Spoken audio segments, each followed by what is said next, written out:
이번 개편 논의 초안의 핵심은 첫째, ILO 국제기준 등을 반영하여 최저임금 결정 기준을 추가 보완함으로써 근로자의 생활 보장과 고용 경제 상황이 보다 균형 있게 고려될 수 있도록 하고, 둘째, 결정 기준을 토대로 통계 분석, 현장 모니터링 등을 통해 객관적이고 합리적인 최저임금 상하한 구간이 설정될 수 있도록 하며, 셋째, 공익위원회 추천에 있어서 정부 단독 추천권을 폐지하고 추천권을 국회 또는 노사와 공유하는 것입니다.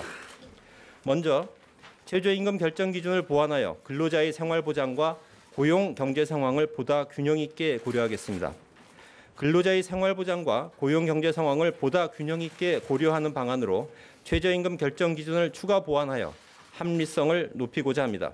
현행 최저임금 결정 기준은 근로자의 생계비, 유사 근로자의 임금, 노동 생산성, 노동 분배율 등입니다. 그런데 최근 급격한 최저임금 인상에 대한 문제 제기가 있고, 국회에서 경제 성장률, 물가 인상률, 고용에 미치는 영향을 결정 기준에 추가한 법안들이 다수 제출되어 있습니다. 이에 근로자의 생활 안정 측면과 경제 상황 등을 균형 있게 고려하도록 한 ILO 최저임금 결정 협약 등을 반영하여 고용 수준, 경제 상황, 사회보장 급여 현황 등을 결정 기준에 명시적으로 추가 보완하고자 합니다. 그리고 객관적이고 합리적인 최저임금 구간을 설정할 전문가위원회가 신설됩니다.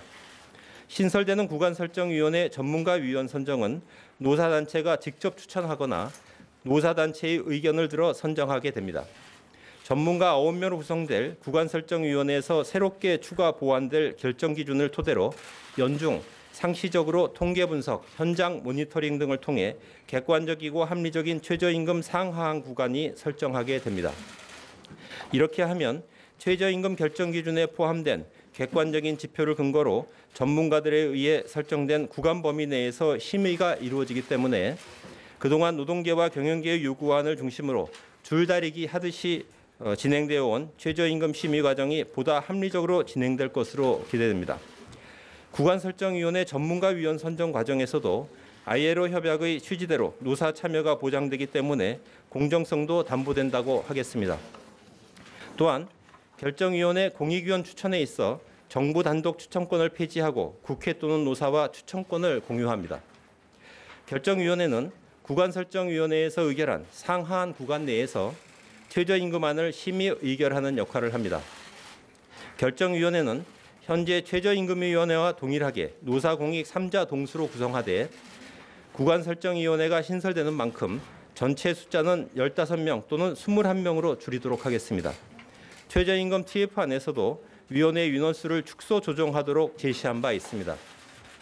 그동안 정부가 추천권을 모두 가지고 있어서 공정성 논란을 야기했던 공익위원회에 대해서는 국회가 일정 규모 추천권을 행사하도록 하는 방안 또는 노사단체가 공익위원 선정 과정에도 참여할 수 있도록 추천권과 순차 배제권을 부여하는 방안을 고려하고 있습니다. 한편 최저임금이 현재 노동시장 참여 주체인 노사뿐만 아니라 전 국민에게 영향을 미치는 만큼 참여를 다양화해야 한다는 주장이 지속적으로 제기되어 왔습니다. 이에 결정위원회의 근로자 사용자위원은 현재와 같이 법률이 정한 최저임금위원회, 근로자 사용자위원 추천권이 있는 노사단체가 추천하되 현행 경제사회노동위원회와 같은 방식으로 청년, 여성 비정규직 근로자와 중소, 중견기업 소상공인 대표를 반드시 포함하도록 법률에 명문화하여 위원 구성의 다양성을 높이고자 합니다.